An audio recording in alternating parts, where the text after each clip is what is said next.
Hi, assalamu alaikum ladies and gentlemen. Sunana G-Fresh Alamin. Yeah, yaro dan Kanawa. Okay, wani video nake so in yi magana a takaice wanda duk wani fans ina da ke cikin garin Kano da zai iya kamo gidan rediyon Arewa Radio.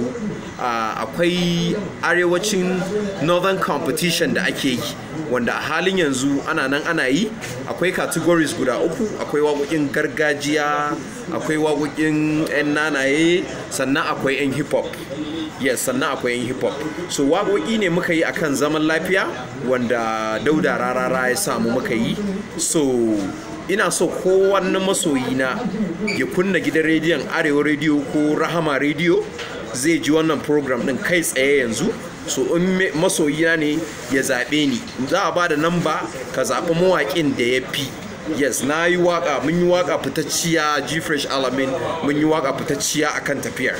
Yes, so zan so a ce a yanzu daren Juma'a din nan yanzu muna wajen karfe 11. So kowa duk wani masoyina ya kunna rediyonsa, ya kunna Arewa Radio ko Rahama Radio. Arewa Radio ma ni nake sauraro yanzu na tsaya na yin wannan bidiyon. So kowa ya kunna rediyo kuma kowa ya voting din G-Fresh Alamin.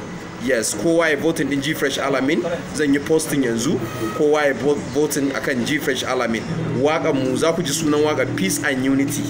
Peace and Unity shine sunan waƙar. So ina sauraron ku masoya, akwai gwaggwaɓar kyauta, akwai na ɗaya, akwai na biyu, akwai na uku. To hip hop dai a Kano ni ake cewa ni ne number one.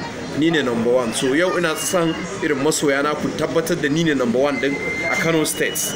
Yes, thank you so much. Kawai ku voting, ku tura sako cewar normal sako na normal radio za ku tura ku ce ku G-Fresh kuke so, ku G-Fresh Alamin kuke so.